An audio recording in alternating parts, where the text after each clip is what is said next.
नमस्कार साथियों, स्वागत है आपका हमारे यूट्यूब चैनल में। और हम देख रहे हैं हिंदी नेट सेट अध्ययन में और तमस उपन्यास देख रहे हैं। और तमस उपन्यास के हमने 2 भाग देखे थे और आज जो है हम तीसरे भाग से प्रारंभ करेंगे आगे। यहाँ से आगे आज हम प्रारंभ करेंगे तीसरे भाग से आगे। और यह सब कुछ निःशुल्क है और यह नेट जेआरएफ के पाठ्यक्रम के लिए पाठ्यक्रम का उपन्यास है। तो यह सब कुछ निःशुल्क है और निःशुल्क अध्ययन करने के लिए हमारे चैनल को सब्सक्राइब कीजिए, लाइक कीजिए और शेयर करना मत भूलिए। तो हम प्रारंभ करते हैं यह वीडियो आज का।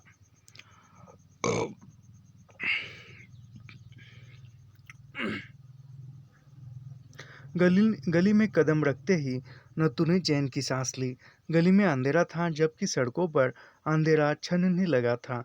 नत्थू जल्दी से जल्दी गलियों का जाल लांग कर अपने डेरे पर पहुंच जाना चाहता था। यानी उसने वो रात भर जो सुअर मारने का काम किया था वह मारकर वह नत्थू जो है अब घर पर आ रहा थे। थोड़ा थोड़ा उजाला हो रहा है, समय सुबह का समय है। तो वह अंधेरे में ही घर पहुंचना चाहता था। उस बदबू भरी कोठरी में से निकलकर उसने खुली हवा में चैन की सांस ली। जिस भांति उसकी रात बीती थी उसकी तुलना में अ, अध अधजगी गलियों में उसे शांति का भास हुआ। यानी अधजगी यानी गली के कुछ लोग जगे हुए थे और कुछ लोग सोए हुए थे, उसमें भी उसको शांति मिल रही थी। बाईं ओर उसे औरत के धीमे धीमे बतियाने और चूड़ियाँ खनखाने की आवाज़ें आ रही थी। यानी बाईं ओर से जो है धीमी धीमी महिलाएं बातें कर रही है और चूड़ियों की आवाज़ आ रही है। उसने पास से गुजरते हुए देखा, नल के किनारे दो तीन औरतें अपने अपने घड़े सामने रखे बैठी बतिया रही थी। यानी वह सामने नल के किनारे कितनी 2-3 औरतें थी, यानी महिलाएं थी, और वह घड़े पानी भरने के लिए रखकर बातें कर रही थी। नल में अभी पानी नहीं आया था। नत्थू को यह भी भला लगा, यानी नल में पानी नहीं आया था और वो टाइम पास करने के लिए महिलाएं बातें कर रही थी। कुछ कदम आगे बढ़ने पर उसके पैर को ठोसक लगी। यानी कुछ कदम आगे बढ़ा नत्थू तो उसके पैरों में ठोकर लग गई। उसे लगा जैसे उसके पाँव से टकराकर कोई चीज़ बिखर गई है। फिर वह समझ गया और समझते ही उसका शरीर झनझना उठा। एक घर के सामने कोई औरत टोना कर गई थी। यानी वो यहाँ पर अंधश्रद्धा का भी, यानी एक टोना यानी कोई एक लींबू ऐसा कुछ तो वो रखते थे।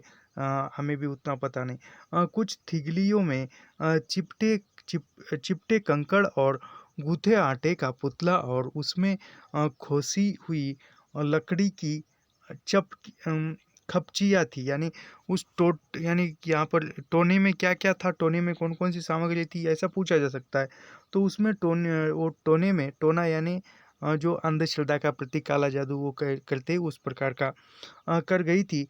कुछ थिमगिलियों में चिपटे, यानी कुछ थिमलियों में चिपटे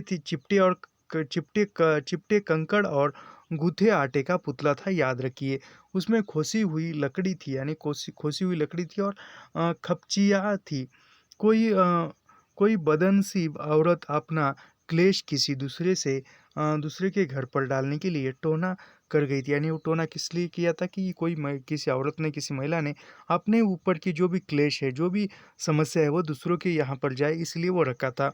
नत्थू ने इसे अपने लिए अपशगुन समझा। यानी नत्थू ने इसको अपने लिए, खुद के लिए अपशगुन समझा। ऐसी रात बिताने के बाद टोने पर पैर आ जाने पर उसे गहरी खींच उठी, पर दूसरे ही क्षण वह संभल गया। यानी दूसरे क्षण वो खुद क्षण जो है वह संभल गया। आमतौर पर ये टोने बच्चों पर से ग्रह टालने के लिए किए जाते हैं। यानी आमतौर पर टोने किस लिए किए जाते हैं, तो बच्चों पर जो भी क्लेश है, ग्रह है, वह निकलने के लिए।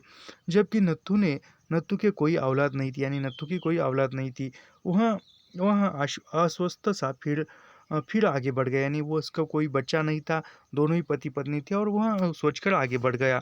इस गली को वह भली भांति पहचानता था। यानी इस गली को पहचानता था। जहाँ से वह गली में दाखिल हुआ था वहाँ कुछ दूरी तक मुसलमानों के घर थे। यानी वह मुसलमानों के घर थे। एक धोबियों के, कुछ कसाईयों के, जो गली के बाहर छोटी सी सड़क के किनारे गोश्त की दुकानें लगाते थे। यहीं पर महमूद हमाम वाला भी रहता था। आगे चलकर कुछ घर हिंदुओं के और सिखों के पड़ते थे और गली के अगले छोर तक पहुंचते पहुंचते फिर मुसलमानों के शेखों के घर शुरू हो जाते थे। एक घर के सामने से गुजरते हुए उसे अंदर से किसी बूढ़े की आवाज़ आई, यानी घर से गुजरते हुए उसको एक बूढ़े की आवाज़ आई, या अल्लाह कुल दी खैर कुलदा भला। बूढ़ा जाकर जाकर गभी के कुल की दुआ कर रहा था। फिर उसके ये कुछ धुंधला सा दिखाई नहीं दे रहा। फिर उसके घर्राने और अंगड़ाई लेकर उठने की आवाज़ें आई। लोग जाग रहे थे, यानी लोग जाग रहे थे। वह कुछ ही कदम आगे बढ़ा होगा कि उसका दायां पैर फिर किसी ललमिया चीज़ में धंस गया, यानी फिर किसी एक चीज़ में उसका पैर धंस गया और वह गिरते गिरते बचा। सादी गोबर की तीखी गंध आई, यानी वो गोबर पर पैर धंस गया था। उसने चीख कर पैर निकाला तो आध टूटा पड़ा लुढ़क गया। वह समझ गया और जहाँ पहले उसके मुंह से गंदी गाली निकलने जा रही थी, वहाँ एक हल्की सी मुस्कान उसके होठों पर आ गई, यानी गाली देने वाला था तो इतने में मुस्कान आ गई। टोने का अपशकुन इस ठोकर ने जैसे धो पोंछ कर डाला, यानी पहले वो टोने पर पैर पैर रखा और पैर पड़ा उसका, और उसको लगा कि कुछ मेरे पीछे क्लेश लगा है, किसी की जो बद्दुआ है, क्लेश है वो मेरे सामने। फिर वो गोबर पर पैर पड़ा तो उसको लगा कि वह जो क्लेश था टोने का, वह इस गोबर में धुल गया। कुछ दिन में नपश बढ़ रही थी और आसमान में छींटा नहीं पड़ रहा था। जब जब कभी छोटा छींटा पड़ने में देर हो जाती थी, मोहल्ले में मन चले लड़के टूटे घड़े में गोबर और गाय घोड़े का मूत्र इकट्ठा करके कीमी भूजी के घर की डेवड़ी में फेंक आते थे। इस बारिश धुलाने का शकुन माना जाता है, इसको बारिश लाने का शकुन।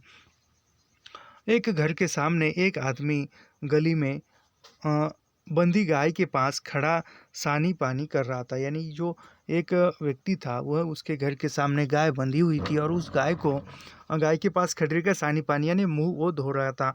पास ही किसी घर में से प्याले खनकने की और साथ ही चूड़ियाँ खनकने की आवाज़ें आई। चाय तैयार हो रही थी। इतने में सामने में कोई औरत दुपट्टे में मुंह सिर लपेटे मुंह गुनगुनाती हुई पास से गुजरी। उसने हाथ में कटोरी उठा रखी थी और कोई औरत मंदिर या गुरुद्वारे में माथा नवाने जा रही है। नत्थू ने मन ही मन कहा। बड़े महज सामान्य ढंग से दिन का व्यापार शुरू हो रहा था, तभी गली के सिरे की ओर से नत्थू को एक तारा बजाने और साथ में किसी फकीर के गाने की आवाज़ आई। यह आवाज़ वह पहले भी सुन चुका था, पर उसने इस फकीर को कभी देखा नहीं था। प्रभात के झूठ फूटे में यह फकीर अक्सर एक तारा बजाता, यानी उस प्रभात के झूठ फूटे में वह कौन क्या बजाता था, तो एक तारा बजाता और धीमी आवाज़ में गाता हुआ शहर की गलियों से गुजर जाया करता था। विशेषकर रमज़ान के दिनों में, जब मुसलमान लोग सुबह सवेरे उठकर अपना रोज़ा करते थे। नज़दीक पहुँचने पर उसने देखा फकीर ऊंचे कद का लंबे छरहरे बदन का बूढ़ा आदमी था, यानी वह एक लंबे कद का था और वो छरहरे बदन का और एक बूढ़ा आदमी था। छोटी सी सफ़ेद दाढ़ी और सिर पर चिंदिया टोपी और लंबा चोगा और कंधे पर से बड़ा सा झोला लटक रहा था। नत्थू रुक गया। वह चाहता था कि फकीर के गीत के शब्द उसके कानों में पड़ जाए। अभी फकीर के गीत के शब्द उसके कानों में पड़ जाए, वह इसलिए। तैनू गाफला, ये गीत याद रखिए, फकीर गाता है। तैनू गाफला जाग न आई चिड़िया बोल रही या ये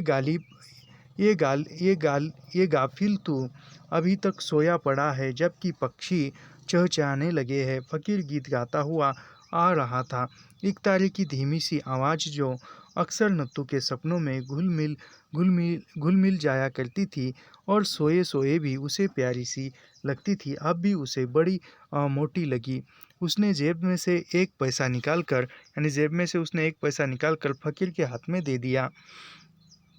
अल्लाह सलामत रखे रखे धर भरे रहे, फ़कीर ने दुआ दी। यानी फ़कीर ने नत्थू को कौन सी दुआएं दी, तो अल्लाह अल्लाह सलामत रखे, घर भरे रहे, यानी घर में जो भी पैसा अदला है, जो भी अनाज है, वह हमेशा भर कर रहे, ऐसे फ़कीर ने दुआ दी और नत्थू जो है वह आगे बढ़ गया।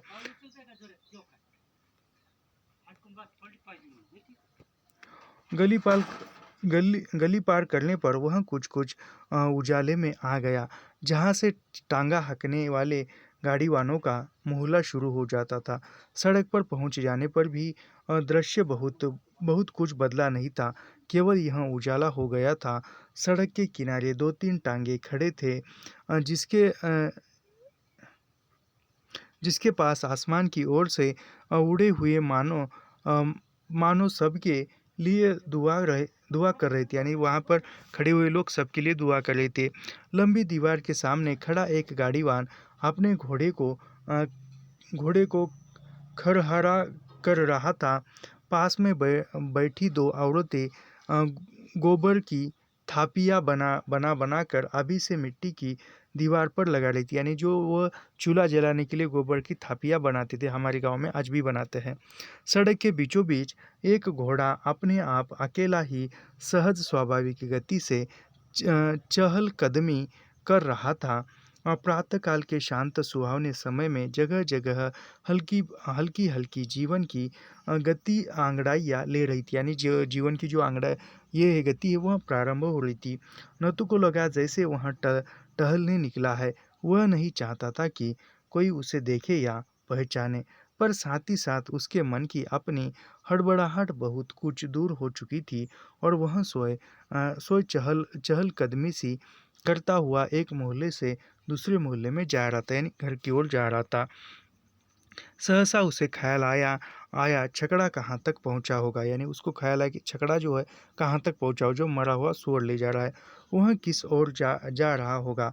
बड़ा असंगत सा सवाल या पर ये ख्याल आते ही अनायास ही उसके कदम तेज हो गए। क्या वह दूर छावनी में पहुँच चुका होगा? संभव है ललो सलोतरी के अस्पताल के सामने सामने इस वक्त खड़ा होगा, यानी वो सलोतरी साहब के अस्पताल के सामने वो छकड़ा पहुंचा होगा, ऐसा वह सोच रहा है नत्थू। नत्थू के मुंह से गाली निकली, क्या दिन के वक्त सुअर को नहीं मारा जा सकता था? सलोतरी को मरे हुए सुअर की क्या जरूरत पड़ गई?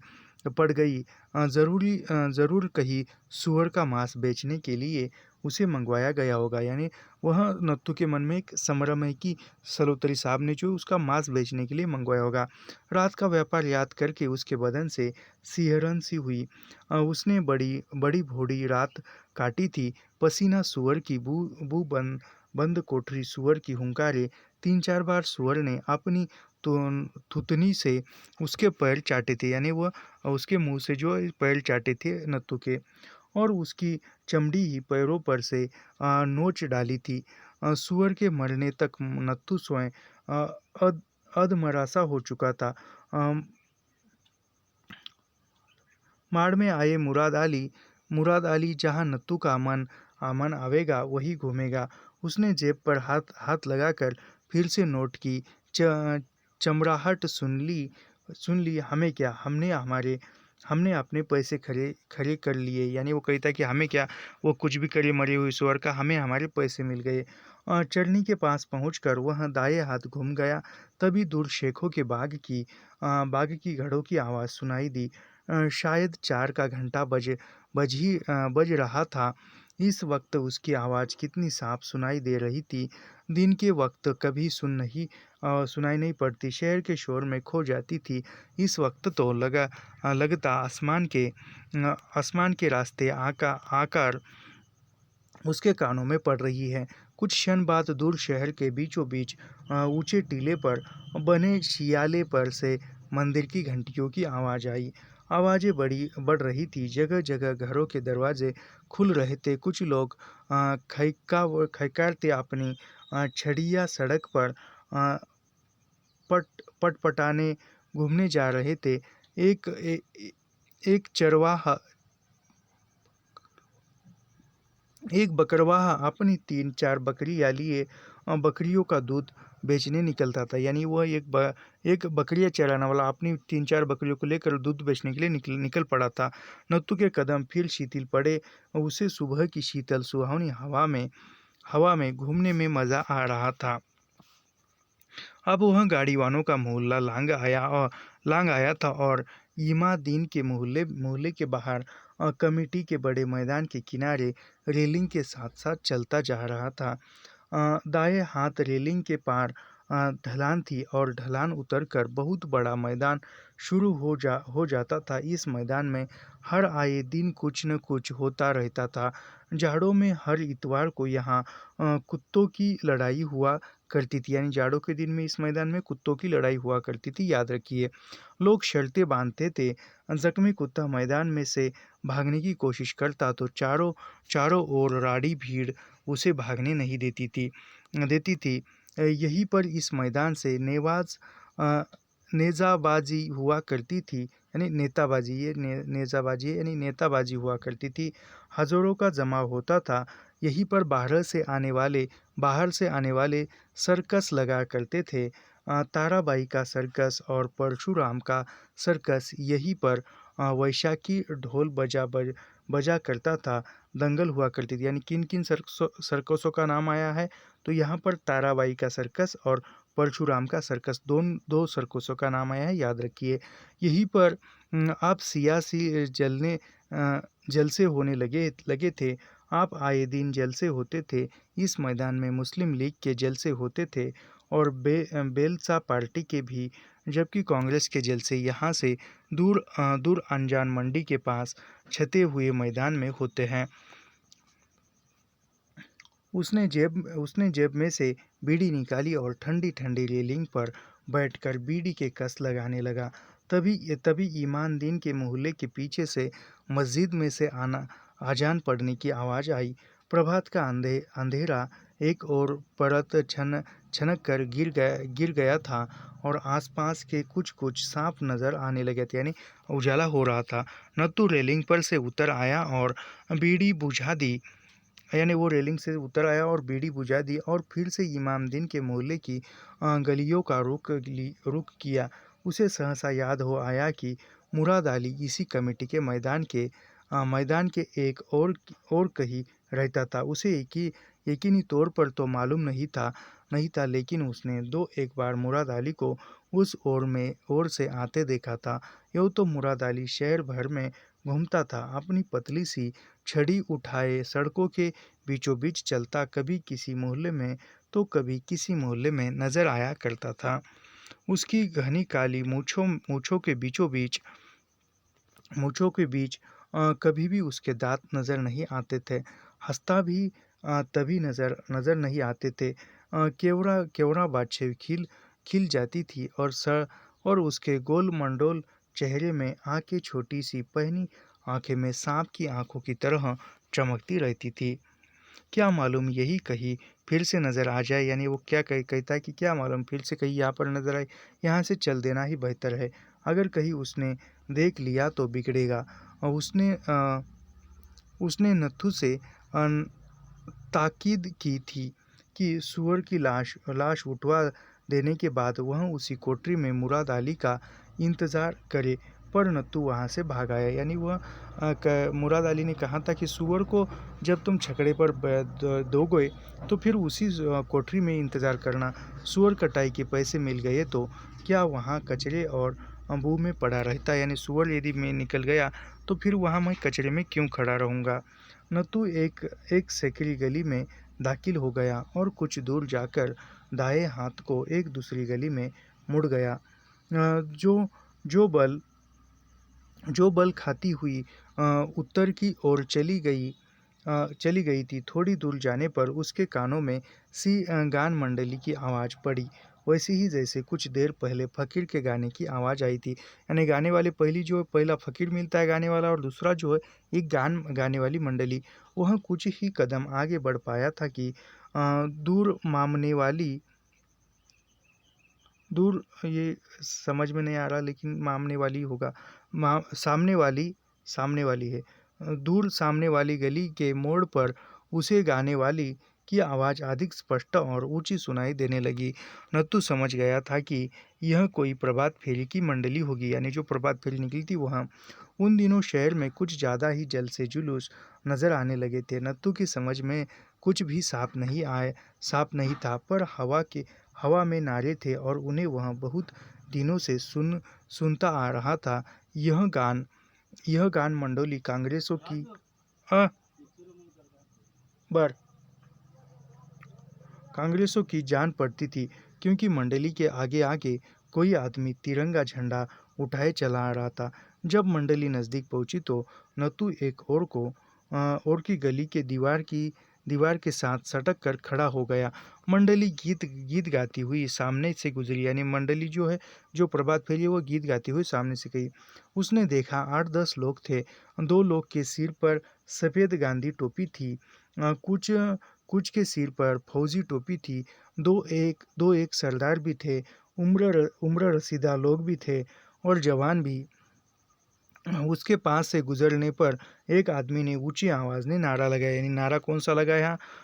कौमी नारा लगाया, यानी कौमी नारा लगाया, वंदे मातरम, बोल भारत माता की जय, महात्मा गांधी की जय। यह नारा एक आदमी ने लगाया।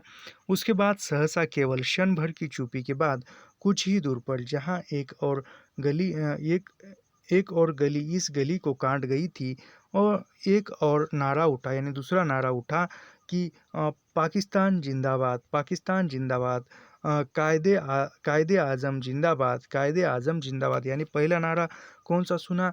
तो कौमी नारा था, और वह कौमी नारा सुना था वंदे मातरम, बोल भारत माता की जय, महात्मा गांधी की जय। यह पहला नारा सुना था। और दूसरी गली में पाकिस्तान जिंदाबाद, पाकिस्तान जिंदाबाद, कायदे आज़म जिंदाबाद, कायदे आज़म जिंदाबाद, यह नारा सुना। यानी ऐसा प्रश्न पूछा जा सकता है कि यह नत्थु ने गली से जाते हुए पहला नारा कौन सा सुना? तो वह वंदे भारतम, बोल भारत माता की जय, यह दिया जाएगा, और पाकिस्तान जिंदाबाद यह भी दिया जाएगा। तो भारत माता की जय यह पहले सुनाई दिया, याद रखिए। नत्थु ने झट में मुड़कर देखा। 3 आदमी गली के मोड़ पर से सहसा प्रकट हो गए थे और नारे लगाने लगे थे। नत्थु को लगा जैसे गली के बीचों बीच खड़े हुए गान मंडली का रास्ता रोक रहे हैं। इन 3 आदमियों से एक के सिर पर रूमी टोपी थी, और आंखों पर सुनहले फेम का चश्मा था। वह आदमी गली के बीचों बीच खड़ा मंडली को ललकारता हुआ सा बोल रहा था, कांग्रेस हिंदुओं की जमात है। ये पूछा जा सकता है, कांग्रेस हिंदुओं की जमात है, इसके साथ मुसलमानों का कोई वास्ता नहीं। इसका जवाब मंडली की ओर से एक बड़ी उम्र के आदमी ने दिया। यानी वह एक आदमी कह रहा है कि कांग्रेस जो है वह हिंदुओं की जमात है, यानी कांग्रेस जो है हिंदुओं की है, इसके साथ मुसलमानों का कोई वास्ता नहीं, कोई संबंध नहीं है। इसका जवाब एक बुजुर्ग व्यक्ति देता है, बड़ी उम्र वाला आदमी ने दिया, कांग्रेस सबकी जमात है, यानी कांग्रेस जो है सबकी जमात है, वह हिंदू मुस्लिम सभी को साथ लेकर चलती है, हिंदुओं की, सिखों की, मुसलमानों की। आप अच्छी तरह जानते हैं महमूद साहिब, आप भी पहले हमारे साथ थे। और उस वयोवृद्ध ने आगे बढ़कर रूमी टोपी वाले आदमी को बाहों में भर लिया, यानी उसको बाहों में भर लिया। उस रूमी टोपी यानी वो मुस्लिम था। मंडली में से कुछ लोग हंसने लगे। रूमी टोपी वाले ने अपने को बाहों से अलग करते हुए कहा, यानी टोपी वाले ने अपने से बाहों, उसके कांग्रेस जो था वो वृद्ध व्यक्ति, उसके बाहों से अलग करते हुए कहा कि यह सब हिंदुओं की चालाकी है। बख्शी जी, हम सब जानते हैं, आप चाहे जो कहे, कांग्रेस हिंदुओं की जमात है, कांग्रेस हिंदुओं की जमात है। और मुस्लिम लीग मुसलमानों की, कांग्रेस मुसलमानों की रहनुमाई नहीं कर सकती। दोनों मंडलियां दूर दूर के सामने खड़ी थी। लोग बतिया भी रहे थे और एक दूसरे पर चिल्ला भी रहे थे। कौन? मुसलमान और हिंदुओं की जो प्रभात फेरियाँ थी, मंडलियाँ थी वहाँ, और एक दूसरे पर चिल्ला रहे थे। वह वृद्ध कांग्रेसी कह रहा था, यानी वह वृद्ध कांग्रेसी कह रहा था कि ऐसा प्रश्न पूछा जा सकता है कि निम्नलिखित में से, वह वृद्ध कांग्रेसी के निम्नलिखित में से कथन कौन कौन से पहचानिए, ये सवाल भी पूछा जा सकता है। वह देख लो, सिख भी है, हिंदू भी है, मुसलमान भी है, वह आजीज सामने खड़ा है, हकीम जी खड़े हैं। यानी ये किसका कथन है? ये वयवर्ल्ड कांग्रेस का कथन है। आजीज और हकीम हिंदुओं के कुत्ते हैं। ये रोमी टोपी वाले का ही कथन है। आजीज और हकीम जो है वह हिंदुओं के कुत्ते हैं। हमें हिंदुओं से नफरत नहीं, उसके कुत्तों से नफरत है। उसने इतने गुस्से से कहा कि कांग्रेस मंडली के दोनों मुसलमान सिखिया गए। यानी वह सुनकर उस रोमी टोपी वाले की आवाज़, वह मुसलमान जो लोग थे वह ये हो गए, आजीज़ और हकीम जो सिखिया गए। मौलाना आज़ाद क्या हिंदू है या मुसलमान? यानी मौलाना आज़ाद जो थे वह हिंदू है या मुसलमान? वह वृद्ध ने कहा, वह तो कांग्रेस का प्रेसिडेंट है। यानी वो रोमी टोपी वाला कहता है कि जो मौलाना आज़ाद है वह हिंदू है या मुसलमान? तो वह वृद्ध व्यक्ति कहता है कि ना वह तो कांग्रेस का प्रेसिडेंट है। मौलाना आज़ाद हिंदुओं का सबसे बड़ा कुत्ता है। वह रोमी टोपी वाला कहता है कि मौलाना आज़ाद जो है वह हिंदुओं का सबसे बड़ा कुत्ता है। गांधी के पीछे दुम हिलाता फिरता है, जैसे ये कुत्ते आपके पीछे दुम हिलाते फिरते हैं। इस पर वयोवृद्ध बड़े धीरज से बोले, आज़ादी सबके लिए है, सारे हिंदुओं के लिए। यानी आज़ादी सबके लिए है, चाहे वो हिंदू हो, मुसलमान हो, सिख हो, ईसाई हो, कोई भी क्यों ना हो, आज़ादी जो है सबके लिए है। हिंदुस्तान की आज़ादी हिंदुओं के लिए होगी। आज़ाद पाकिस्तान में ही मुसलमान आज़ाद होंगे। यानी वो हिंदुस्तान की आज़ादी वह हिंदुओं की आज़ादी है। आज़ाद पाकिस्तान में ही हिंदू मुसलमान जो है वह आज़ाद होंगे। तभी गान मंडली में से एक दुबला पतला सरदार मैले कुचले कपड़े पहने और बगल के बैत दाबे हुए आगे बढ़ाया और चिल्लाकर बोला, पाकिस्तान मेरी लाश पर। यानी वह सरदार कहता है सिख का कि वो कहता है कि पाकिस्तान मेरे लाश पर, यानी ज़ोर से बोलता है। इस पर कांग्रेस मंडली के लोग हंसने लगे। यानी कांग्रेस मंडली के लोग हंसते हैं और कह चुप चुप ओए चुप। यानी वो कहते हैं कि हिंदुओं के लोग चुप ओए चुप। यानी उस सरदार को किसी ने उसे चुप कराने को कहा। नत्थू को भी उसकी तीखी खरच आवाज़ सुनाई पड़ी। यानी नत्थू को भी उसकी आवाज़ आई, किसकी? वो सिख की। सुनकर आटपटाने लगा लोगों को हंसता देखकर उसने समझ लिया कि यह कोई सनकी आदमी होगा। पर वही बोले जा रहा था। यानी वो सिख जो है वही बोले जा रहा था और लोग उस पर हंस रहे थे, कोई उसको चुप करा रहा था। गांधी जी का फरमान है कि पाकिस्तान उनकी लाश पर बनेगा, मैं भी पाकिस्तान नहीं बनने दूंगा। यानी गांधी जी ने कहा था पाकिस्तान जो है मेरे लाश पर बनेगा, मैं पाकिस्तान नहीं बनने दूंगा। ये किसने कहा था? पर्याय में दी गई, गांधी जी ने कहा था, वो सिख ने कहा था, तो गांधी जी ने कहा था, याद रखिए। लोग फिर हंसने लगे। गुस्सा थूक दो जनरल। यानी वो कौन था? तो वो जनरल था। गुस्सा गुस्सा थूक दो जनरल, बस बस। जनरल कभी चुप रहा कर बख्शी जी ने कहा। इस पर जनरल बिगड़ उठा। मुझे कोई चुप नहीं करा सकता, मैं नेताजी सुभाष बोस की फौज का आदमी हूँ। यानी वह सिख जो है चिल्लाने वाला, वो कौन था? वो नेताजी सुभाष चंद्र बोस थे, उनके फौज का आदमी था, याद रखिए। मैं सबको जानता हूँ, आपको भी जानता हूँ। लोग हंसने लगे। पर जब गान मंडली आगे की ओर बढ़ने लगी तो रूमी टोपी वाले ने रास्ता रोक लिया। यानी गान मंडली आगे बढ़ रही है तो वो रूमी टोपी वाले उसका रास्ता रोकता है और कहता है, आप इधर से मत जाइए, यह मुसलमानों का मोहल्ला है। यानी वो कहता है कि उस गान मंडली को कि आप इधर से मत जाइए, जो रूमी टोपी वाला, आप इधर से मत जाइए, ये मुसलमानों का मोहल्ला है। क्यों? वह गान मंडली वाले में से एक वृद्ध व्यक्ति बोलता है कि क्यों, यहाँ से हम क्यों नहीं जा सकते? आम नारे अ, आम मारे शहर से पाकिस्तान के नारे लगते हैं। यानी कहते हैं कि आम हमारे, यानी यहाँ से जो है पाकिस्तान के नारे लगते हैं, कोई आपको रोकता है और हम तो सिर्फ हब्बू हब्बू लवनी के हुब्बू लवतनी के गीत गा रहे हैं। इस पर रूमी टोपी वाला कुछ पिघल सा गया पर बोला, आप लोग जाना चाहते हैं तो जाइए, लेकिन इन कुत्तों को तो अपने मोहल्ले में नहीं घुसने देंगे। यानी वो कहते हैं कि उस गान मंडली को आपको जाना है तो जाइए, लेकिन इन कुत्तों को, जो बाकी के जो कांग्रेस कमेटी की है, वह नहीं जाने। यानी जो गान मंडली कौन सा गीत गा रहे थे? तो ये समझ में नहीं आ रहा पीडीएफ में,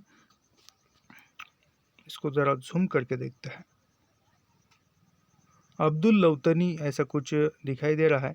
तो अब्दुल लउत मैं इसको बाद में बताऊँगा, अब्दुल लउतनी के गीत गा रहे थे तो वो उसको जाने देते हैं। और उसने फिर दोनों बाहें फैला दी, मानो गली का रास्ता फिर से रोक दिया। यानी ऐसे यहाँ पर खड़ा है, एक हाथ ऐसा फैलाता है, एक हाथ ऐसा फैलाता है और यहाँ से जो है गली प्रारंभ होती है। तभी नत्थू ने देखा रूमी टोपी वाले में थोड़ा हटकर पीछे की ओर मुराद अली खड़ा था। यानी वो रूमी टोपी वाले के थोड़े से हटकर बाजू में मुराद अली खड़ा था। उसे देखते ही नत्थू का सारा शरीर झंझना उठा। यह कहाँ कहाँ से पहुँच गए, यानी वो यह मुराद अली कहाँ से पहुँच गया, ऐसा वह सोचने लगा नत्थू। और नत्थू दीवार के साथ साथ सरकता हुआ गान मंडली के पीछे हो गया। मुराद अली ने कहीं देखा तो नहीं लिया, गान मंडली के सदस्यों के पीछे खड़ा वह सचमुच छिप गया। यानी वो गान मंडली से मिलकर चला गया। नत्थू यहाँ से उसे मुराद अली भी नजर नहीं आ रहा था। कुछ देर स्तब्ध सा खड़ा रहने के बाद उसने सिर टेढ़ा करके देखा, मुराद अली वहीं पर खड़ा था और दूर से बहस से उस उलझे लोगों की बातें सुन रहा था। नत्थू धीरे धीरे पीछे की ओर सरकने लगा। जब तक वे लोग बहस में उलझे रहेंगे, मुराद अली भी शायद वही बुत बना खड़ा रहेगा। यानी जब तक वो बात करते रहेंगे, मुराद अली उसकी बातें सुनकर वही खड़ा रहेगा। यही मौका है यहाँ से निकल भागने का। अगर मुराद अली ने देख लिया तो वह ज़रूर डेरे पर पहुँच जाएगा और जवाब तलबी करेगा। यानी मुराद अली ने देखा तो फिर से वो पूछेगा, क्योंकि मुराद अली ने तो कहा था तुम उसी कोठरी में ठहरो। कुछ दूर तक सरकते रहने पर नत्थू ने सहसा पीठ मोड़ी और तेज चलने लगा और शीघ्र ही गली का मोड़ मुड़कर आंखों से ओझल हो गया और सरपट भागने लगा। तो यहाँ पर जो है चार यानी 3 प्रकरण हो गए और यहाँ से चौथा खंड प्रारंभ होता है इस उपन्यास का। एक मिनट, कुल 31 मिनट का हमारा वीडियो रिकॉर्ड हुआ है, उसके आगे हम थोड़ा सा करेंगे। कोशिश तो रहेगी जी हो जितना जल्दी हो सके उतना जल्दी पूरा उपन्यास ही खत्म कर दिया। यहाँ से 4 अखंड शुरू प्रारंभ होता है। टीले के ऊपर पहुंचकर दोनों ने अपने घोड़े रोक लिए। सामने दूर तक चौड़ी घाटी फैली थी जो पहाड़ों के दामन तक चली गई थी। लगता दूर दूर क्षितिज पर सतरंगी धूल उड़ रहे हैं। यानी क्षितिज यानी जहाँ पर ऐसे ही समझो यहाँ पर ये धरती है और ऐसा ऊपर से आकाश उसको मिलता हुआ, या कहीं आकाश जो है धरती पर आ टेका हुआ है या आ मिला है ऐसा दिखता है, उसको क्षितिज कहते हैं। पूछा जा सकता है क्षितिज शब्द का अर्थ क्या होता है। पर सतरंगी धूल उड़ रही थी। विशाल मैदान, कहीं कहीं छोटी छोटी पगडंडियाँ और उन पर सोचे नीला आकाश जिसकी पारदर्शी ऊंचाइयों में चीलें तैर रही थी। बाई और ऊंचा पहाड़ था जिसे नीली आभा ढके हुई थी। पहाड़ की ऊंचाई पश्चिम की ओर ढलते ढलते इतनी कम हो गई थी कि मैदानों में छूने लगी थी। दाई और दूरियों के धुंधले में लाली मायल की पहाड़ियों की धूमिल सी आकृतियाँ नजर, यानी कौन सी पहाड़ की, तो लाली मायल की पहाड़ियों की आकृतियाँ, ये नाम आया है, याद रखिए। लाली मायल की पहाड़ी, ऐसा पूछा जा सकता है प्रश्न कि लाली मायल की पहाड़ी का जिक्र किस उपन्यास में या किस कृति में आया है, तो यह तमस उपन्यास में आया है, याद रखिए। सूर्योदय के समय इस दृश्य को दिखा पाने के लिए ही रिचर्ड अपनी पत्नी को, यानी यहाँ पर रिचर्ड का, यानी सूर्योदय के समय यानी सूर्य निकलते समय रिचर्ड जो है अपनी पत्नी को ले आया था। रिचर्ड ने मुड़कर लीजा, यानी रिचर्ड की पत्नी का नाम क्या है, लीजा है, लीजा के चेहरे की ओर देखा। इस दृश्य को देखकर उस पर कैसा असर हुआ होगा, यानी वो लीजा के दृश्य को देखकर चेहरे को वह देखना चाहता था इस मनोरम दृश्य को वह इस ढंग से लीजा के सामने पेश करना चाहता था मानो इतने दिन तक इसे इस तोहफे की तरह संभाल कर रखा हो। यानी वह रिचर्ड वह अंग्रेजी अधिकारी है और रिचर्ड की पत्नी का नाम लीजा है, याद रखिए। प्रातः की सुहावनी हवा में लीजा के सुनहले बाल होले होले उड़ रहे थे, यानी धीरे धीरे उड़ रहे थे। कितना एक सुंदर दृश्य होगा। उसकी नीली आंखों में एक विशेष प्रकार की स्वच्छता और चमक थी। केवल आंखों के नीचे हल्के हल्के घूमड़ बनने लगे थे, जो ऊब के कारण अधिक बियर पीने पीने तथा देर तक सोते रहने से कारण पैदा हो गई थी। यानी याद रखिए, इम्पोर्टेंट कथन है, लीजा बियर पीती थी और शराब का नाम है। प्रातः ही सुहावनी हवा में लीजा के सुनहरे, यानी लीजा के बाल किस कलर के थे? सुनहरे कलर के थे। होले होले यानी धीरे धीरे उड़ रहे थे बाल। उसकी नीली आंखों में, यानी लीजा की आंखों का कलर रंग कैसा था? तो नीला था। एक विशेष प्रकार की स्वच्छता और चमक थी किसमें? उसके आंखों में। केवल आंखों के नीचे हल्के हल्के घूमड़ बनने लगे थे, यानी आंखों के नीचे हल्के हल्के घूमड़ बनने लगे थे। वह घूमड़ बनने लगे थे जो ऊब के, यानी वो घूमड़ आंखों के नीचे हल्के हल्के घूमड़ क्यों बन रहे थे? तो वह जो है ऊब के कारण और अधिक बियर पीने के कारण बन रहे थे। याद रखिए, आजकल एनटी ऐसे ही सूक्ष्मता के साथ प्रश्न पूछ रहा है और इसीलिए हम लाइन टू लाइन पंक्ति दर पंक्ति रचनाएं पढ़ा रहे हैं। लीजा को खुश कर पाने के लिए लीजा को खुश कर पाने के लिए ही वह उसे यहाँ लाया था। यानी वो सूर्योदय का नज़ारा दिखाने के लिए लीजा को रिचर्ड ने क्यों लाया था? क्योंकि खुश कर पाने के लिए। आपकी बार लगभग 6 महीने के बाद लीजा विलायत से लौटी थी। यानी लीजा जो है कितने महीने बाद विलायत से आई थी या इंग्लैंड से आई थी? तो 6 महीने बाद आई थी। और रिचर्ड नहीं चाहता था कि पिछली कहानी फिर से दोहराई जाए और लीजा नई जगह पर उबने लगे और परेशान होकर फिर से विलायत लौट जाए। यदि लीजा को यह शहर पसंद नहीं आया तो यहाँ का निवास दोनों के लिए नरक बन जाएगा। यानी वह सच बात है, यदि पत्नी को कोई स्थान पसंद नहीं आता तो पत्नी नहीं रहना चाहती तो वहाँ पर पति क्यों रहेगा भाई? तो दोनों को वह स्थान जो है नरक बन जाएगा। वह दिन दिन भर दफ्तर में काम करने के बाद लौटेगा तो दोनों के बीच कोसा का यानी कोसाकासी शुरू हो जाएगी। यानी उसको लीजा का मन नहीं लगेगा और रिचर्ड जो है दिन भर दफ्तर से ऑफिस से काम करके आएगा, घर पर आने के बाद पानी मांगेगा तो वो पत्नियां ऐसे गुस्से से कहेंगे, लो पी लो पानी, तुम तो दिन भर ऑफिस में रहती हो और मैं तो दिन भर घर में, ऐसे ताने सुनाए देंगे।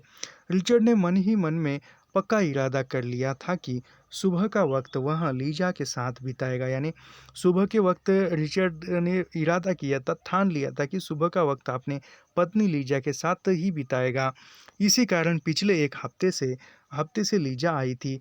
वह कभी ठंडी सड़क पर, कभी टोपी पार्क में, तो कभी घुड़सवारी पर उसे बाहर लाता रहा। यानी कहाँ कहाँ पर? याद रखिए, पिछले हफ्ते से जब से लीजा आई है वह कभी ठंडी सड़क पर, यानी कभी ठंडी सड़क पर घुमाने ले जाता था, कभी टोपी पार्क में, तो कभी घुड़सवारी यानी घोड़े की सवारी पर, कभी उसको यानी रिचर्ड जो है लीजा को कहाँ कहाँ घुमाने ले जाया जाता था?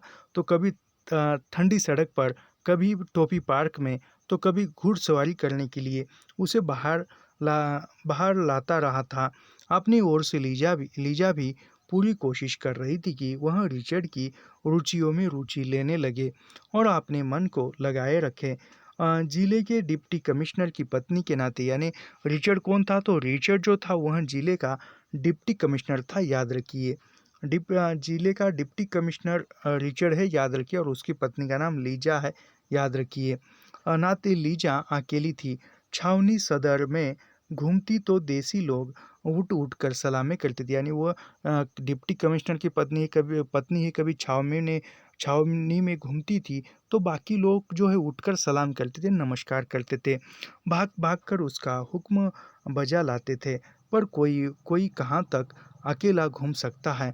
और डिप्टी कमिश्नर का समय अपना समय नहीं होता है, यानी डिप्टी कमिश्नर का समय अपना खुद का नहीं होता, यानी उसको सेवा देनी पड़ती है। इसलिए दोनों के ही मन में अंदर ही अंदर इस बात का खटका था कि वह ज़्यादा देर चल पाएगा या नहीं चाहते भी निभ पाएगा। यानी दोनों के मन में था कि इनका रिश्ता जो है ज़्यादा दिन टिक पाएगा या नहीं। बहुत सुंदर है, लीजा बोली। यानी लीजा बोलती कि बहुत सुंदर है वह दृश्य। वह सामने पहाड़ कौन सा है? क्या यही है? यही से हिमालय पहाड़ की शुरुआत होती है। यानी लीजा कहती है कि वह बहुत सुंदर दृश्य है। सामने वाला जो पहाड़ दिख रहा है वह पहाड़ कौन सा है? क्या यही से हिमालय की शुरुआत होती है, हिमालय पहाड़ की?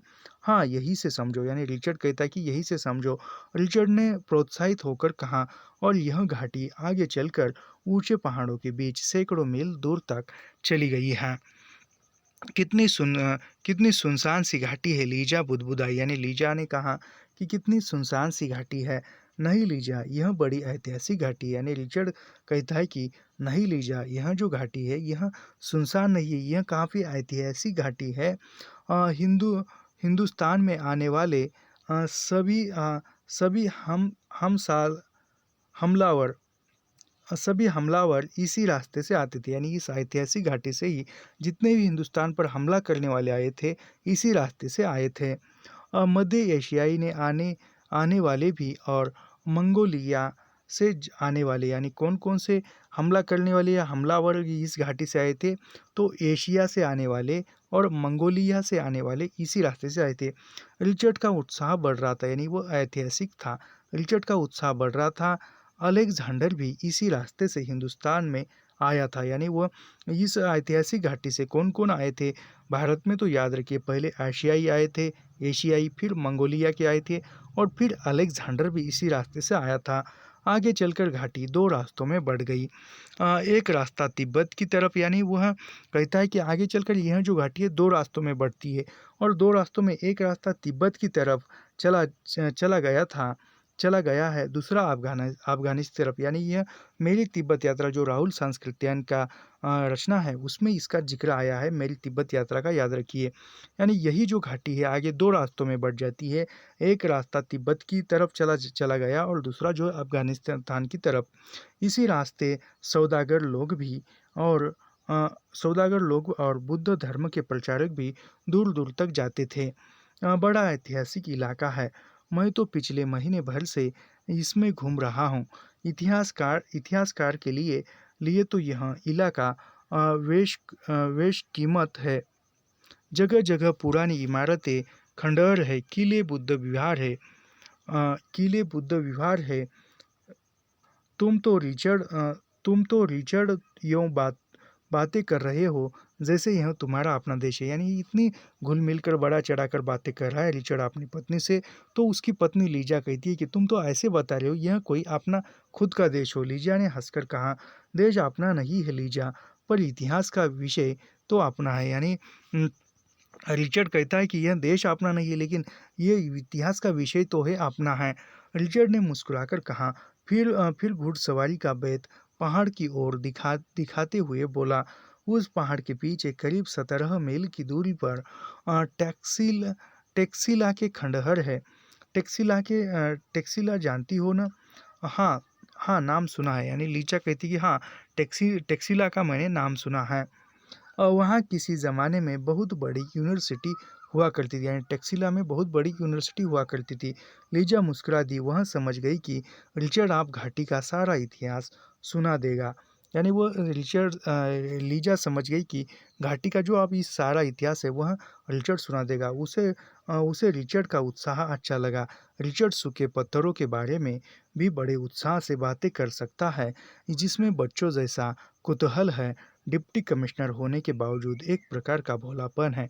यानी वह रिचर्ड एक डिप्टी कलेक्टर है, फिर भी उसमें एक भोलापन है, एक बच्चों जैसा कुतूहल है। काश कि वह भी इन बातों में दिलचस्पी ले सकती, कौन? रीचा। पर वहाँ पर एक म्यूजियम भी है, यानी एक म्यूजियम है, एक संग्रहालय है, तुम्हें अच्छा लगेगा। वहाँ से हाल ही में गौतम बुद्ध का एक बुत लाया हूँ। क्यों, पहले तुम्हारे पास क्या कम बुत थे जो एक और उठा लाए हो? वहाँ नज़दीक ही अ, वहाँ नज़दीक ही खुदाई हो रही थी, बहुत से बुत मिले हैं। यूरेटर ने एक बुत मुझे दे दिया। यानी खुदाई हो रही थी, खोदकाम हो रहा था, तो वहाँ से निकला हुआ बुत यानी मूर्ति जो है वह उसको दे दी थी। किसको? रिचर्ड को। लीजा की आंखों के सामने बंगले का बड़ा कमरा घूम गया, जिसमें रिचर्ड ने तरह तरह के बुत और भारतीय लोक कला के नमूने सजा गए थे। यानी ये भारतीय लोक कला के प्रति वह एक पसंद करता था, भारतीय लोक कला को रिचर्ड। उसने जो है उस कमरे में बड़े बड़े से बुत यानी पुतले, मूर्तियाँ रखी थी, और भारतीय लोक कला के नमूने रखे थे, और अलमारियों में किताबें ठसाठस भरी थी। यही धुने से केनिया में भी सवार रहती थी। वहाँ अफ्रीका की लोक कला के नमूने भरता था। यानी वहाँ इससे पहले कहाँ पर था, यानी इसके इसके पहले उसकी ड्यूटी कहाँ पर थी, तो किनिया में थी। और किनिया में भी वह अफ्रीका की लोक कला के नमूने रखता था। तरह तरह के तरह तरह के तीर कमान मकने पक्षियों के पर टोटम और यह बूथ इकट्ठे करता रहता है। यानी ये वह इतिहास का जानकार है, इतिहास का अभ्यासक है, इसलिए उसको ये बातें पसंद आती है रिचर्ड को। लीजा का ध्यान फिर आसपास के दृश्य की ओर गया। यानी लीजा फिर आसपास के दृश्य देखने लगी। बाई और नीचे नीचे से छोटे छोटे पेड़ों का घना जंगल था। इसी के अंदर से घोड़े चलते हुए वे टीले के ऊपर आए थे। जंगल में से निकलकर टीले के ऊपर आने पर दृश्य खुल गया था। दाई और छोटे छोटे टीले थे और उसके आगे मैदान था जो फैलकर धुंधल के में खो गया था। यहाँ की मिट्टी कैसी है? लाल लाल रंग की। यानी यहाँ की मिट्टी कैसी है? लाल लाल रंग की। लीजा टीलों की ओर देखती हुई बुदबुदाई। यानी लीजा बुदबुदाती हुई टीलों की ओर देखती हुई कहती है कि यहाँ की मिट्टी कैसी लाल लाल है, यानी लाल रंग की है। फिर रिचर्ड की ओर मुड़कर बोली, सड़क कहाँ है?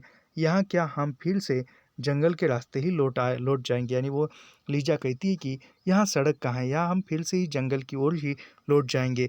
फिर मजाक के स्वर में बोली, वह भड़क तो दिखाओ, यानी वो सड़क तो दिखाओ। ये समझ में नहीं आ रही कुछ शब्द, लेकिन यह सड़क तो दिखाओ जिस पर से अलेक्जेंडर हिंदुस्तान आया था। यानी लीजा कहती कि वह सड़क तो मुझे दिखाओ जिस सड़क से या जिस रास्ते से अलेक्जेंडर जो थे भारत में आए थे।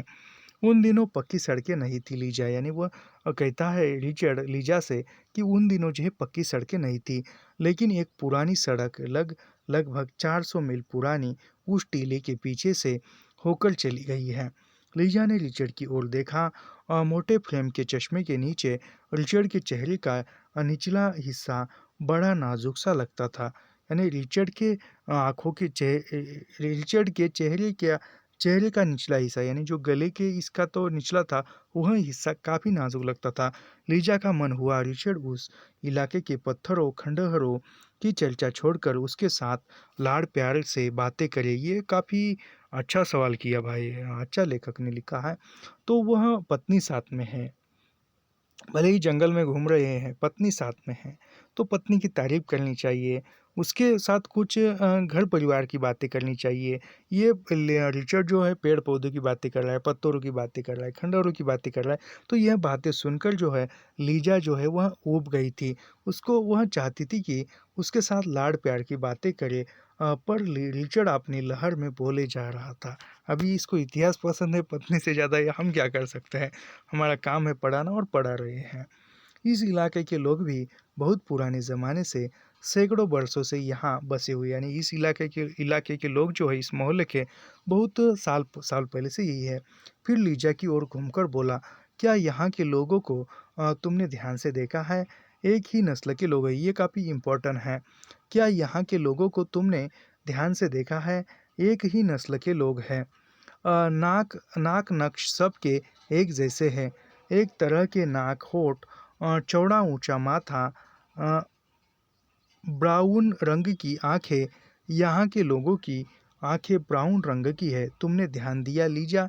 यह रिचर्ड कहता है, एक ही नस्ल के कैसे हो सकते हैं रिचर्ड, जबकि तुम कहते हो कि इस रास्ते में तरह तरह के लोग आते। यानी लीजा कहती है कि एक ही नस्ल के लोग कैसे हो सकते हैं, तुम ही कहते हो कि इस रास्ते में तरह तरह के लोग मिलते हैं। नहीं नहीं लीजा, यही बात तो लोग भूल जाते हैं।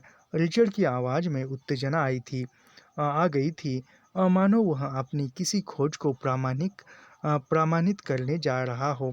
जो लोग मध्य एशिया से सबसे पहले यहाँ आए थे, यानी जो लोग मध्य एशिया से सबसे पहले यहाँ आए थे, एशिया से आए थे, शताब्दियों के बाद उन्हीं के नाती पोती अन्य देशों से इधर उधर आए। यानी जो सबसे प्रथम एशियाई लोग आए थे और कुछ वर्षों के बाद, जो कुछ शताब्दियों के बाद उन्हीं के वंश से कुछ उनके नाती पोती यहाँ आकर बस गए थे। देशों से इधर उधर आए, नस्ल सबकी एक एक ही थी, वे लोग जो आर्य कहलाते थे और 1000 वर्ष पहले यहाँ पर आए, और वे भी जो यानी वह नस्ल सबकी एक है, लेकिन वे लोग जो सबसे आए थे वे आर्य कहलाते, यानी को आर्य कहलाते, यानी सबसे कहाँ जाता है कि सबसे प्रथम भारत के निवासी आर्य थे। वे लोग जो आर्य कहलाते थे और 1000 वर्ष पहले यहाँ पर आए थे, यानी जो आर्य कहलाते थे वह लोग 1000 वर्ष पहले आए थे। वे भी जो मुसलमान कहलाते थे और लगभग 1000 वर्ष पहले आए थे, यानी मुसलमान कहलाते थे और वह भी 1000 वर्ष पहले आए थे। पहले यहाँ आए थे, एक ही नस्ल के लोग थे, सभी एक ही मूल जाति के लोग थे। इन बातों को ये लोग भी तो जानते होंगे, यानी ये हिंदुस्तानी भी लोग भी इस बातों को जानते होंगे। यहाँ के लोग कुछ नहीं जानते, यानी वो लीचा कहती है कि यहाँ के लोग तो जानते होंगे, यहाँ के लोग कुछ नहीं जानते, ये वही कुछ जानते हैं जो हम इन्हें बताते हैं। यानी फिर वो रिचर्ड कहता है कि यह लोग इतना ही जानते हैं जो हम बताते हैं। फिर थोड़ी देर तक मौन रहकर बोला, ये लोग अपने इतिहास को जानते नहीं है, ये केवल उसे जीते भर है। यानी रिचर्ड का ये इंपॉर्टेंट कथन है, परीक्षा में पूछा जा सकता है कि वो कहते कि वे लोग यानी हिंदुस्तानी लोग जो है वह इतिहास को जानते नहीं है, लेकिन उस इतिहास में जीते हैं, इतिहास को जीते हैं। लीजा उबने लगी थी, यानी लीजा जो है इतिहास की बातें सुन सुनकर उब गई थी। रिचर्ड पर कोई धुन सवार हो जाए तो वह सब कुछ भूल जाता था, यानी रिचर्ड पर किसी विषय का भूत सवार ये जाए और खासकर कोई भी मनुष्य हो, उसके रुचि की बातें निकल जाए तो उसी बातें करने में वह घुल मिल जाता है। जैसे मुझे हिंदी के विषय में या हिंदी साहित्य के विषय में बातें करना अच्छे लगती है, कहानी विधा यानी लेखन के बारे में बातें करना अच्छा लगता है। कोई मुझसे लेखन के बारे में बोलता जाए तो मैं लेखन पर बहुत सारा बातें कर सकता हूँ, तो वह मुझे अच्छी लगेगी। किसी तरह इतिहास का जानकार है तो वह एक उसमें उत्साह लेकर बातें बता रहा है, और उस बातों से उसकी पत्नी लीजा जो है उबने लगी है। जितना अधिक वह अपनी धुन में खोता जाता, उतना ही अधिक लीजा पीछे धकेली दी जाती, यानी इतना अधिक वह अपनी इतिहास के बारे में बताया जाता, वह उतना उत्साहित हो जाता, आनंदित हो जाता, लेकिन लीजा जो है वह ऊब जाती थी। अपनी किताबों से खोया हुआ रिचर्ड या तो डिप्टी कमिश्नर था या फिर इतिहास का खोजी। यानी यानी यहाँ पर ये लेखक का कथन है, अपनी किताबों में खोया हुआ, यानी अपनी किताबों में खोया हुआ रिचर्ड जो है वह एक डिप्टी कमिश्नर था या फिर इतिहास का खोजी। लीजा को वह बहुत चाहता था, लेकिन लीजा के लिए उसके पास समय नहीं था, यानी वो लीजा को चाहता था लेकिन उसके पास समय नहीं था। अभी देखिए ये पहाड़ घुमाने ले आया है, तो उसको लीजा को प्रेम करता है, बहुत बहुत प्रेम करता है, अपनी खुद की पत्नी तो प्रेम करता है, लेकिन उसको पहाड़ घुमाने ले आया है तो उसकी तारीफ करनी चाहिए, उससे बात करनी चाहिए, उसके सामने इन पहाड़ियों के पेड़ पौधों की वर्णन क्यों करना चाहिए, ये भी बात ये हो चाहिए। लेकिन हाँ क्या करे, तो लेकिन लीजा के लिए उसके पास समय नहीं था। घर से घर में अलमारी के सामने खड़े खड़े किसी किताब के पन्ने पलटने लगता तो उसी में डूब जाता, यानी वह अभ्यासु व्यक्ति है। तो वह रिचर्ड जो है घर के अलमारी के सामने किसी किताब खोलता है तो उसी किताब में वह खो जाता है। इसी कारण लीजा जब ऊबने लगती तो उसकी ऊब का कोई ठिकाना नहीं हो जाता, यानी वह जब लीजा ऊबने लगती तो उसके ऊब का कोई ठिकाना नहीं होता था। हर चीज़ काटने को दौड़ती थी। नेटिव लोग जहर से लगने लगते, यानी वो सभी लोग जो है उसको जहर जैसे लगने लगे थे। अंत में या तो वह नवरस ब्रेड डाउन का शिकार हो जाती या फिर 6 महीने साल के लिए विलायत लौट जाती थी। यहाँ पर कोई पिकनिक स्पॉट भी है, यानी कि यहाँ पर कोई पिकनिक स्पॉट यानी घूमने की जगह है। लीजा ने रिचर्ड की बात काटते हुए पूछा रिचर्ड से लीजा ने कि यहाँ पर कोई पिकनिक स्पॉट यानी घूमने की जगह। रिचर्ड को धक्का सा लगा, पर यह सवाल भी उसके लिए बहुत असंगत नहीं था, यानी ये सवाल असंगत नहीं था, बहुत है। फिर अपनी छड़ी से बाई और ऊंचे पर्वत की ओर संकेत हुए बोला, यानी वह घूमने की जगह ऊंचे पर्वत की ओर बाई और घूमकर ऊंचे पर्वत की ओर संकेत करते हुए बोला कि है। उस पहाड़ की तलहटी पर पानी के झरने हैं, यानी उस पहाड़ की तलहटी पर जो है पानी के झरने हैं और घने पेड़ों के झुरमुट है। जल के सोते नीचे नीचे तक पहुँच पहाड़ में से फूटे हैं। बहुत सुंदर जगह है। हिंदुओं ने झरनों के आसपास पत्थर की चुनाई करके वहाँ ताल बना दिए हैं। एक एक झरने को अलग अलग नाम दे दिया है। राम और सीता राम राम और सीता और अपनी मायोथोलॉजी के अन्य नामों पर, यानी वह अलग अलग झरनों के नाम दिए हैं। तो याद रखिए, तमस उपन्यास में राम और सीता किसके नाम हैं? झरनों के, जंगलों के, पहाड़ियों के। तो झरनों के नाम है, याद रखिए, राम और सीता। तमस उपन्यास में किसके नाम है? तो झरनों के नाम है, याद रखिए, राम और सीता और अपनी मैथोलॉजी यानी मैथोलॉजी के आधार पर अन्य नामों पर रहते हैं। कहते हुए रिचर्ड मुस्कुरा दिया, यह सोचकर कि ये नाम लीजा के लिए बड़े अनूठे और अपरिचित नाम होंगे। बहुत स्थान है, वह कहा जा रहा था, जगह जगह पर अनजाने पीरों की कब्रें हैं, यानी जगह जगह की जो पीरों की कब्रें, यानी जो मुसलमानी जो मौली होते थे, मौलवी, उनको या कुछ ऐसे उनके भगवान, उसको पीर कहते थे और उनकी कब्रें थी, जिन पर लोग दिए जलाते हैं। पुराने किले हैं, मंदिर है। फिर बेत से उसी पहाड़ी के दामन में फैले एक पेड़ के झुरमुट की ओर इशारा करते हुए बोला, यहाँ घोड़ा दाई और भी एक बढ़िया पिकनिक स्पॉट है। वहाँ किसी पीर की कब्र है। मुसलमानों ने किसी पीर की कब्र है। वहाँ पर बसंत के मौसम में एक अनूठा मेला लगता है, यानी कहाँ पर बसंत मौसम में अनूठा मेला लगता है? तो मुसलमानों के पीर के कब्र पर, याद रखिए, लगता है। दूर दूर से नाचने नाचने गाने वाले औरतें जमा होती है और 15 दिन तक मेला लगा रहता है। कितने दिन तक? 15 दिन तक। दिन को लोग जुआ खेलते हैं, रात को नाच गाना होता है। तुम्हें कभी ले चलूँगा, यानी रिचर्ड कहता है कि वहाँ पर दिन को लोग जुआ खेलते हैं, रात को गाना गाना बजाना का समारोह होता है और मैं किसी दिन तुमको ले चलूँगा। क्या आजकल वहाँ मेला लगा है? यानी लीजा कहती है कि वहाँ आजकल मेला लगा हुआ है। हाँ, लगा है, पर इन दिनों जाना ठीक नहीं। क्यों? यानी वह कहता है कि लगा है मेला, लेकिन इन दिनों वहाँ पर जाना ठीक नहीं है। फिर लीजा कहती कि क्यों जाना ठीक नहीं है? इन दिनों हिंदुओं और मुसलमानों के बीच तनाव पाया जाता है, दंगा फसाद का डर है। यानी वह क्यों नहीं इन दिनों मेलों में नहीं जाना चाहता रिचर्ड?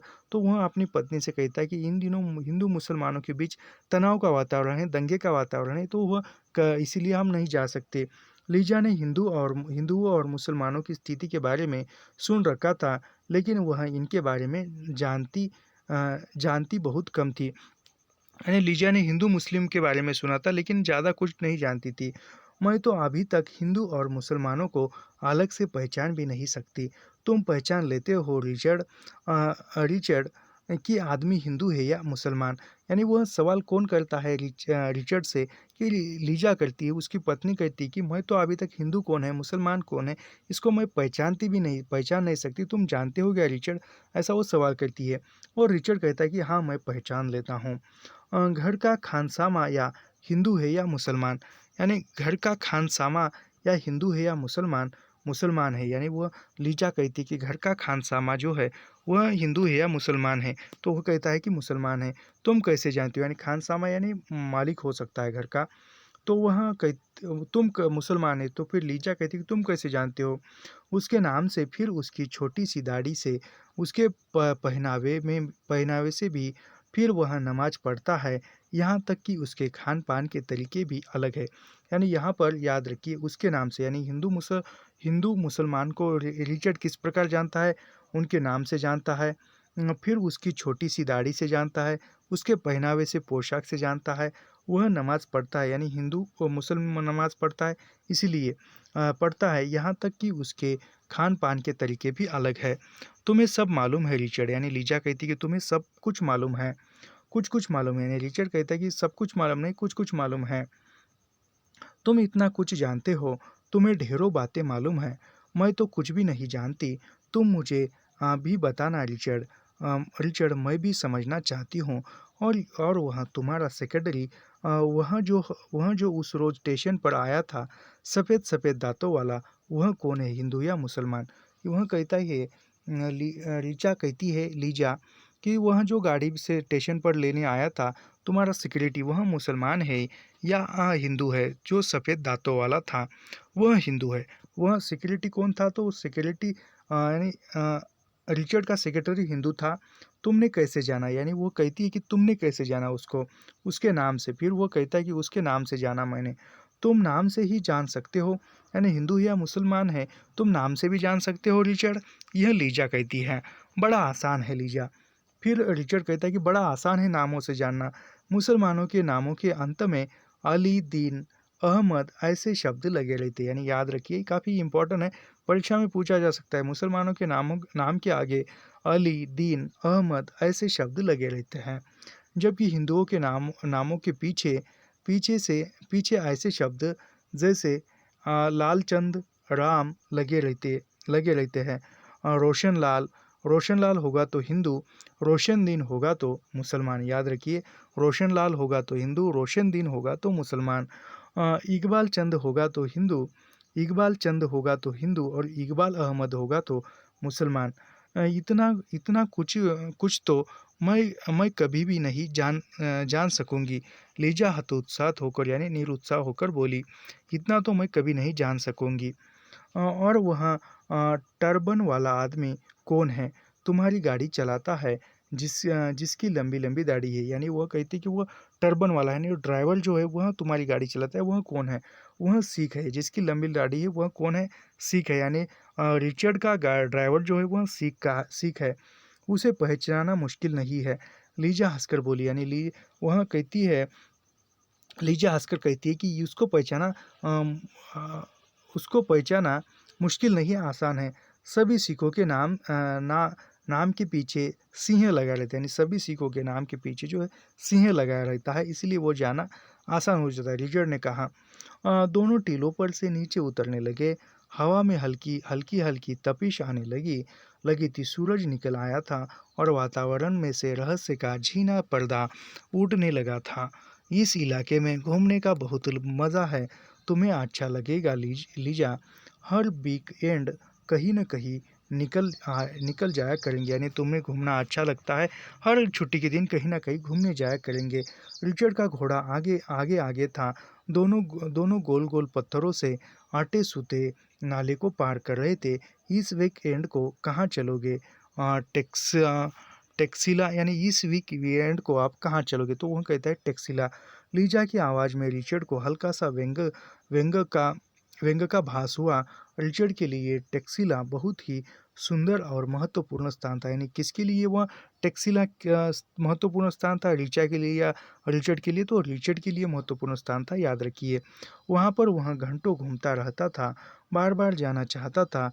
लेकिन लीजा क्या क्या लीजा को भी खंडहरों में घूमना पसंद होगा? यानी लीजा को खंडहरों में घूमना पसंद नहीं था, इसलिए वो ऊब रही थी। कुछ दिन के लिए वहाँ नहीं जा पाओगे लीजा। आजकल शहर में थोड़ा तनाव पाया जाता है। यानी वो कहता है रिचर्ड कि इन दिनों जो है वहाँ पर जाना अच्छा नहीं है, क्योंकि वहाँ पर शहर में थोड़ा तनाव पाया जाता है।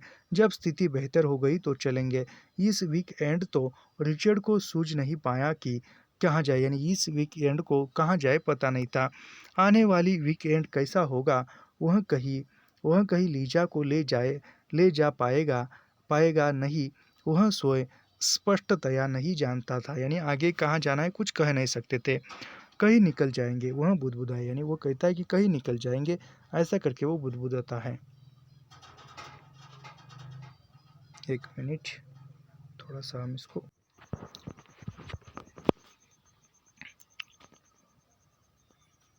नाश्ता करने से पहले रिचर्ड और लीजा बंगले के अनगिनत कमरे लांघने लगते हुए कमरे में आकर रुक गए। यानी वह नाश्ता करने से पहले वह कमरे में आकर रुक गए। अप्रैल का महीना शुरू होते ही दिन चढ़ने पर ही खिड़कियों और दरवाजों पर पर्दे डाल दिए जाते थे। यानी अप्रैल का महीना था जिससे घर के अंदर स्निग्ध सा अंधेरा बना रहता और दिन को भी बिजली की रोशनी की ज़रूरत रहती थी। चारों ओर दीवारों के साथ लगी अलमारियों में किताबें ठसाठस भरी थी। उसके बीच जगह जगह दीवार के साथ लकड़ी के ऊंचे आधार रखे रखे थे, जिन पर बुद्ध तथा बोधिसत्व के अनेक ऊर्ध्वकाय भूत रखे थे, यानी कहाँ अलमारियों में किताबें थी और लकड़ी के ऊंचे आधार पर रखे हुए, जिन पर क्या थे, जिन पे बुद्ध तथा बोधिसत्व के अनेक ऊर्ध्वकाय भूत रखे थे। प्रत्येक भूत के ऊपर बिजली की रोशनी का अलग से प्रबंध किया किया गया था। बदन बटन दबाने पर रोशनी ऐसे कौन से भूत के चेहरे पर पड़ती, यानी बटन दबाते ही रोशनी ऐसे पड़ती थी, उसका रूप खिल उठता था। किसका? बुद्ध का मूर्ति का। उनके अतिरिक्त दीवारों पर भारतीय चित्रकला के अनेक चित्र, अंगीठी पर गुड़िया गुड़िया और ताम्रपत्र पर लिखा लिखा एक ग्रंथ रखे थे। अंगीठी अंगीठी के सामने शिलालेख का एक बड़ा सा टुकड़ा लकड़ी के कुंदे के सहारे खड़ा था। निकट ही तीन तीन मूढ़े और काली लकड़ी की एक लंबी नीली नीची तीपाई रखी थी। यहाँ रिचर्ड पाइप सुलगा कर अ, पड़ा रहता था। यहीं पर खानसामा स्टोव पर पानी की केतली और चाय के बर्तन भी रख रख जाता था। रिचर्ड को स्वयं चाय बनाकर पीने का शौक था। यानी रिचर्ड को स्वयं क्या बनाकर पीने का शौक था? शराब का प्याला, वो क्या बोलते उसको, कुछ तो नाम था उसका, खैर छोड़ो। रिचर्ड को स्वयं चाय बनाकर पीना क्या शौक था। टीपाई पर अधखुली किताबें, पत्रिकाएं रखी थी और साथ में पाइप स्टैंड, जो ऐसा हुक्का पीने का, जिसमें तरह तरह के 7-8 पाइप रखे थे। टीपाई के एन ऊपर बड़े गोल शेड का लैंप लटका लटका रहा था। पर बड़े पड़ते समय बत्ती जलाने पर प्रकाश का वृत्त इन्हीं 3 मूढ़ों और टीपाई पर ही बना रहता। बाकी कमरे में अंधेरा रहता था।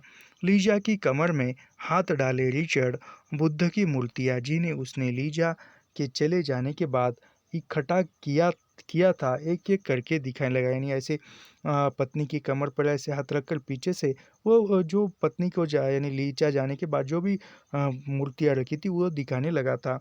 बंगले के बाहर होता होता हो तो हिंदुस्तान के शहर में, यानी ये काफ़ी इंपॉर्टेंट कथन है, याद रखिए।